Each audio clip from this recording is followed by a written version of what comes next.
Markham, Ontario. A quiet November night, then a trembling 911 call from a dutiful daughter fractures the calm. She sounds compliant, respectful, the model child. But appearances can be engineered, meticulously curated to survive scrutiny.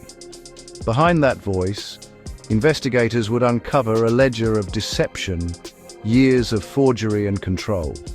This is the Jennifer Pan case, where report cards were rewritten, futures fabricated, and family expectations became tools. We examine the method that built the illusion and the cracks that began to show. On a suburban street, patrol lights turn siding blue and red. Inside, a narrative of home invasion takes shape. Our task is to separate rehearsed claims from verifiable fact. What unfolded that night began long before the call. The stakes are simple: truth versus the comforting lie. And the truth, once found, doesn't whisper, it breaks.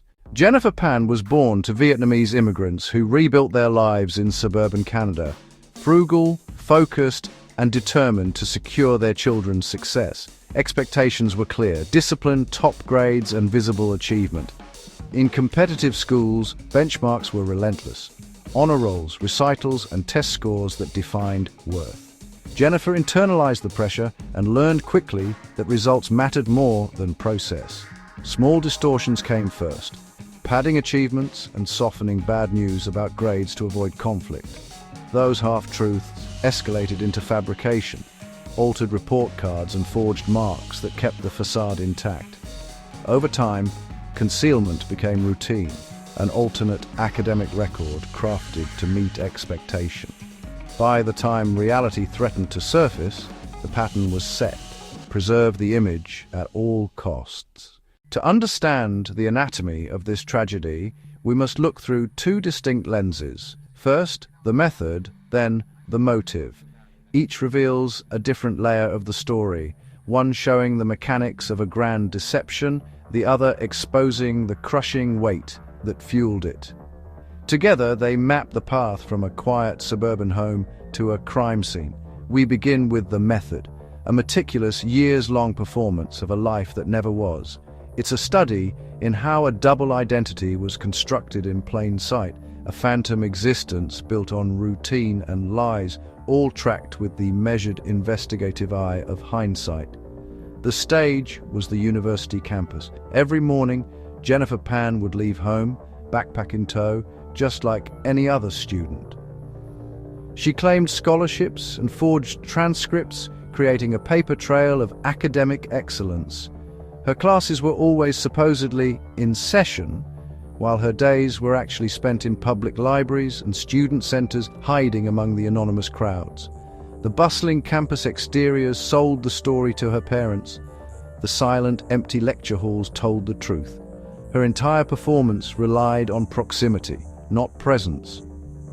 She was a ghost haunting the edges of a life she was supposed to be living. The props for this stage play were painstakingly crafted. Digital templates were edited on a laptop, grades copied from real transcripts found online, names and course codes meticulously adjusted. These forgeries were then fed through a home printer, the ink still warm as she traced signatures and folded the pages into official-looking envelopes. The mail became a critical battleground. Every letter, every report card had to be intercepted or rerouted to maintain the illusion. It was a system of controlled, repetitive, and sustained deceit, a full-time job with stakes that grew higher each day. Then we turn to the motive. Here, the lens shifts from the how to the why. The deception wasn't born from malice, but from desperation. We see the immense pressure mounting under the fluorescent scrutiny of familial expectation, a narrative of escalating demands, a complete loss of personal autonomy, and the suffocating secrecy around a forbidden relationship. What began as arguments framed as parental protection slowly hardened into absolute control. In this environment, anxious, catastrophic thinking took root, systematically narrowing her perceived options until only the unthinkable remained. This context does not excuse the crime, It explains the path that led to it. In recovered text messages, we see the raw fear of discovery, the frantic rehearsals of alibis, and the desperate plotting. On the detective's evidence board, the pieces click into place: forged records, concealed routines, and mounting financial strain. Each element is a thread, and as the investigation pulls them, they tighten into a knot of motive and method. A knot that, under unbearable pressure, was destined to snap. Night descends on a quiet suburban street in a peaceful Canadian neighborhood. The houses, bathed in the warm glow of lamplight, present a facade of domestic tranquility. But behind one of these doors, an ordinary evening is about to be shattered by an extraordinary and meticulously crafted plan. This isn't a story of random violence, it's a tale of calculated deception, where the most dangerous threat is already inside the house. To understand the darkness of this night, one must look at the years of light that preceded it, or at least the illusion of light. Jennifer Pan was the golden daughter, the straight-A student, the accomplished pianist. Her parents, Vietnamese immigrants who had sacrificed everything for their children's success, saw in her the fulfillment of their Canadian dream. But this carefully constructed image was a lie. The trophies were props, the university acceptance letters forgeries, and the life she claimed to live was a fantasy she maintained with breathtaking audacity. The pressure to succeed had not forged a prodigy, it had forged a masterful deceiver. Hours before the attack, the final pieces of the real plan were falling into place. While her parents believed she was studying, Jennifer was a digital phantom, orchestrating a nightmare through a series of coded text messages. She confirmed meet points, synchronized watches, and relayed the critical instruction that would erase the line between fortress and trap. The front door would be left unlocked.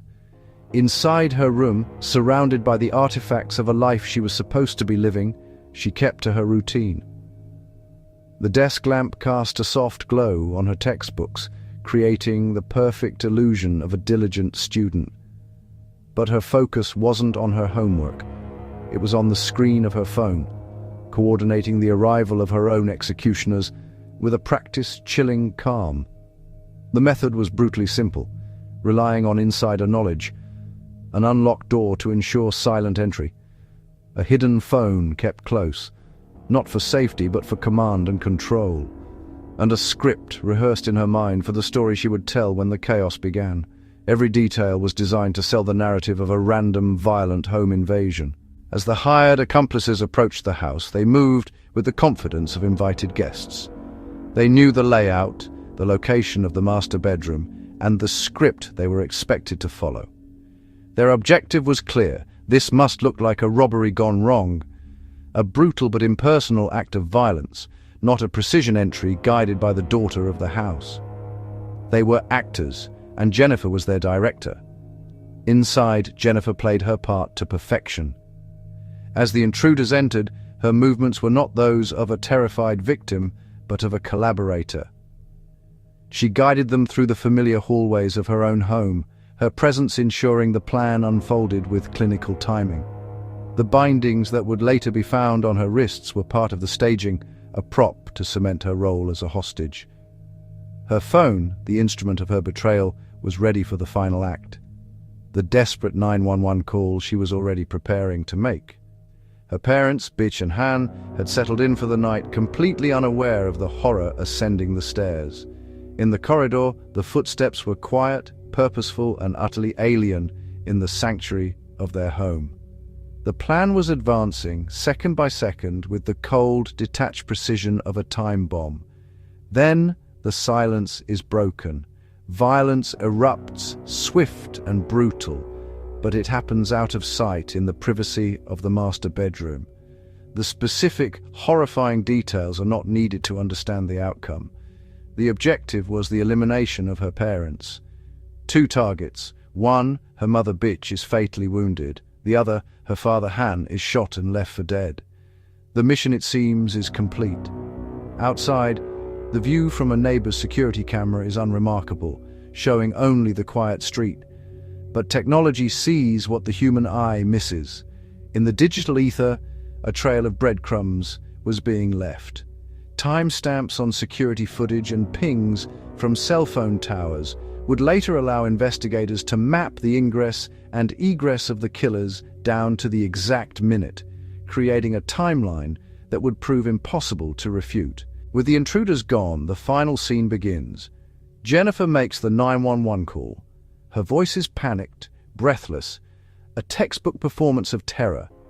Yet for someone supposedly in fear for her life, her words are conspicuously clear. She reports a robbery, describes armed men, and crucially, portrays herself as bound and helpless, unable to move from the upstairs floor. In her first statements to police, she leans heavily on that performance. She is the traumatized survivor, the dutiful daughter caught in a nightmare, but even in the initial hours, small cracks appear in her story. Detectives, trained to spot inconsistencies, notice them immediately. Minor contradictions about access points, about the sequence of events, and the most glaring question of all. If her hands were tied tightly behind her back, how did she manage to retrieve her phone from her waistband and dial 911? The digital and forensic evidence begins to tighten the frame around her. Phone records reveal a storm of communication in the hours leading up to the break-in, texts sent to the very men who supposedly invaded her home. The timing of her calls and messages undercuts the narrative of panic, revealing a level of precision and control inconsistent with a victim's mindset.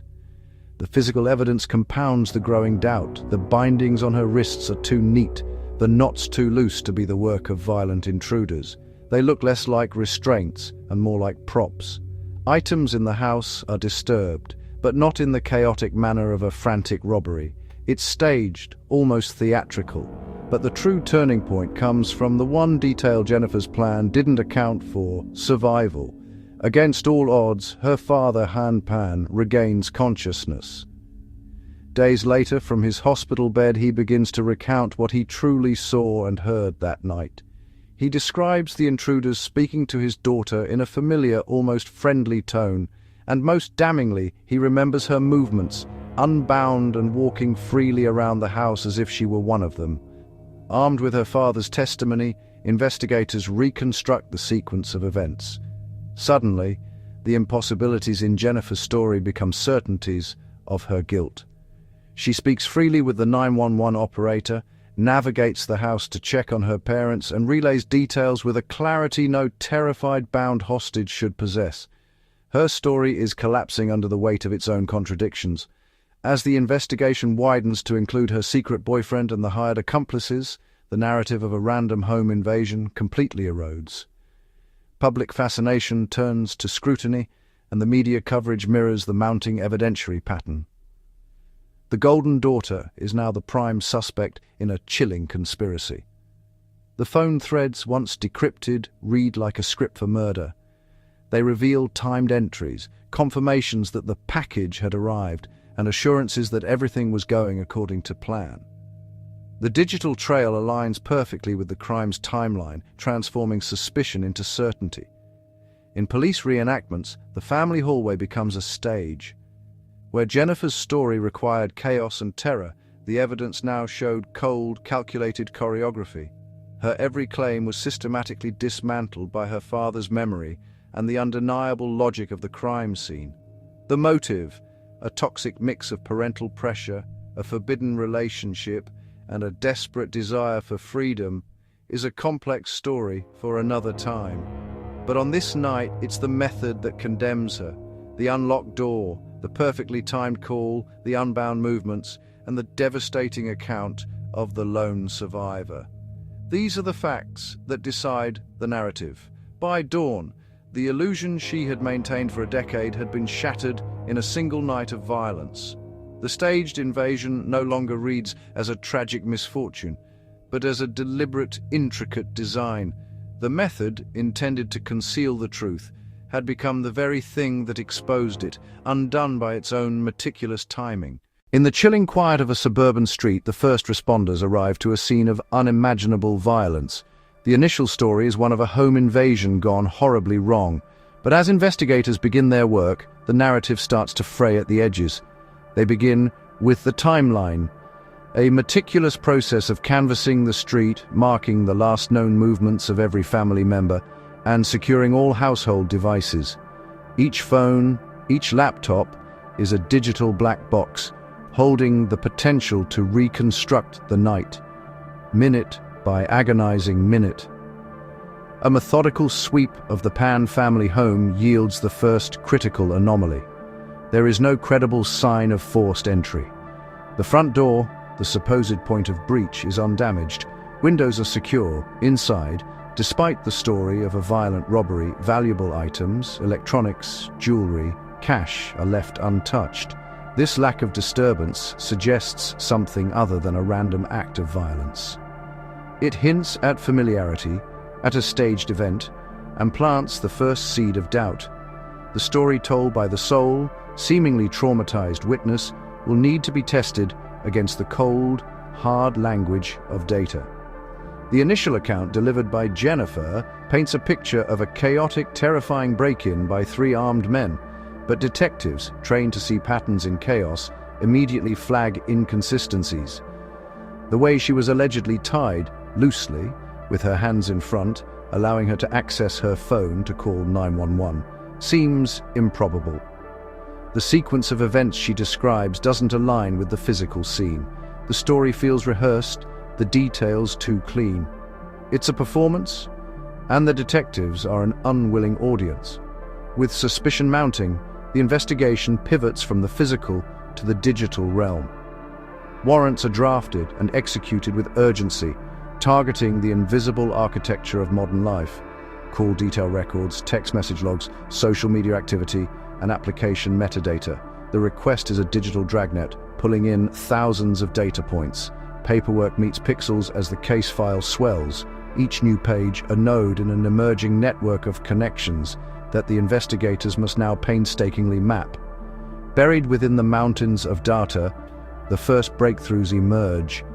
Text strings between Jennifer and a man named Daniel Wong reveal a hidden relationship.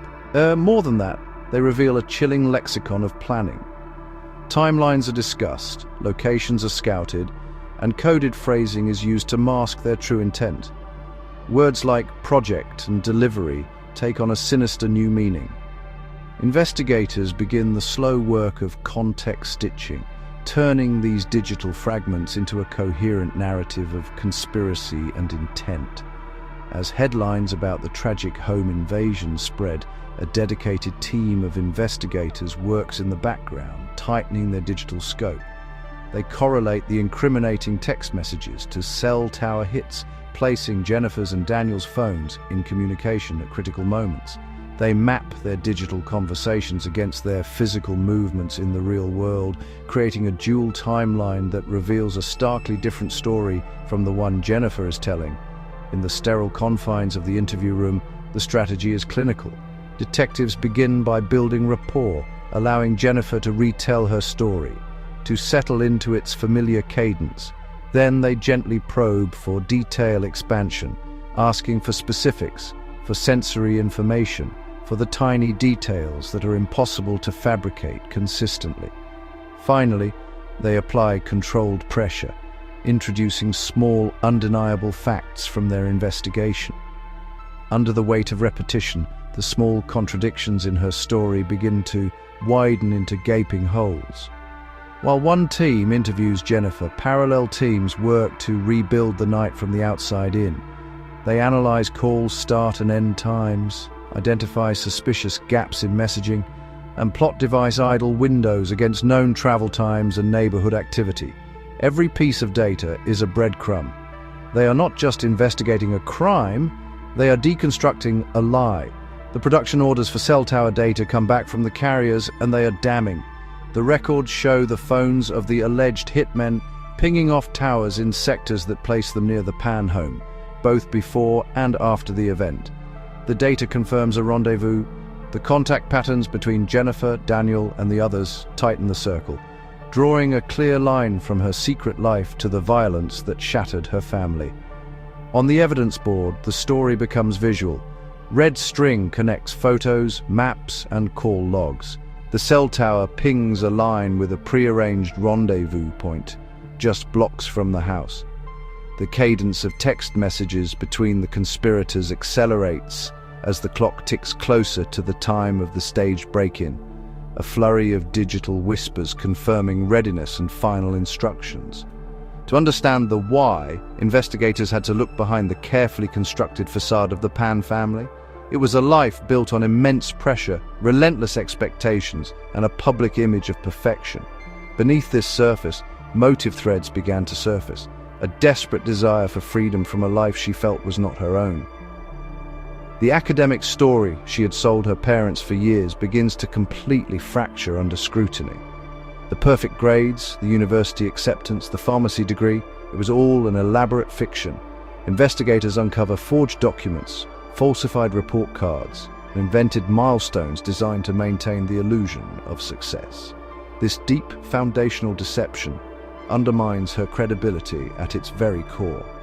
University and high school administrators confirm the gaps.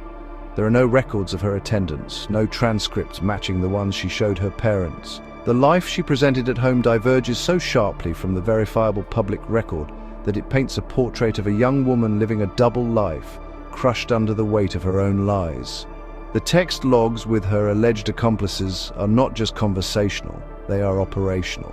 They outline specific roles, precise timing, and crucial details about access to the house. Information that perfectly matches the scene's oddities, like the unlocked front door. The plan is laid bare in black and white. Coverage maps from the cell carriers become animated timelines of the crime. They show a key phone belonging to one of the intruders moving within tower sectors consistent with an approach to the neighborhood, a pause near the home during the attack, and a swift exit. This data directly contradicts the victim-only narrative and corroborates the theory of a planned, coordinated hit. The lack of neighborhood CCTV footage capturing the intruder's arrival or departure is telling. Combined with the inside-only nature of the disturbance, it strongly suggests staging. Most damning are the device silence windows. The phones of all conspirators, including Jennifer's, go quiet in the critical minutes surrounding the attack. A coordinated digital blackout that is too neat to be a coincidence. The message threads tighten the focus on intent. There are discussions of payment, location drops for the hitmen, and last-minute confirmations that the plan is a go. The traditional paper trail of old-school crime is replaced by an indelible digital one, time-stamped and archived. Even the 911 call is placed under a microscope. Audio experts analyze Jennifer's tone, her pacing, and the scripted-sounding density of detail she provides. Her emotional state seems inconsistent with the horror she's describing. These vocal anomalies are noted, documented, and added to the growing mountain of evidence on the board. In her third and final police interview, her demeanor shifts under the relentless evidence-based scrutiny. Micro-inconsistencies in her story tells that alone would prove little, now form an undeniable pattern when viewed alongside the digital evidence. The mask of the victim is slipping. The final devastating break in the case comes not from a server but from a hospital bed. Her father, Bitchpan, emerges from a coma. His statement to police is clear, direct, and utterly damning. He alleges he saw his daughter speaking softly and familiarly with one of the intruders, moving freely about the house. In an instant, his testimony collapses the entire story she has so carefully maintained for 10 days. With the father's eyewitness account providing powerful human corroboration for the digital forensics, arrests follow swiftly. Jennifer Pan, Daniel Wong, and their accomplices are taken into custody. Charges are laid. The narrative officially shifts from a police investigation into a complex legal battle. At trial, the Crown methodically constructs its case, anchoring its argument on the irrefutable cell site data, the thousands of incriminating text logs, and the cascade of inconsistencies in Jennifer's statements.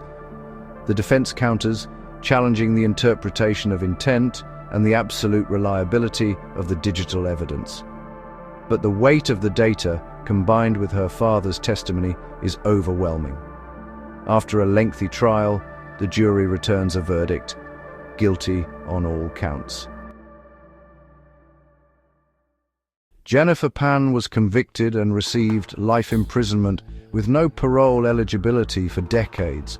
Her co-conspirators were handed similarly severe terms, reflecting the court's view of a planned, lethal betrayal. In Canada, a life sentence remains for life. Eligibility is only a threshold, not a release. Boards weigh risk, accountability, and remorse, while families' impact statements and community safety remain central. Years of deception, performing a perfect life under relentless pressure, became a fragile identity built on lies. Pressure explains, it does not excuse. The consequence is permanent.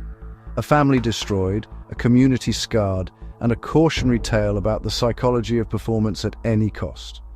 This case stands as a powerful example of how modern policing can cut through elaborate deception. If this careful, evidence-led reconstruction helped you understand the complex web of motive and method behind this tragedy, please consider subscribing to Motive and Method. Your support is what allows us to continue this rigorous, respectful analysis. Thank you for watching.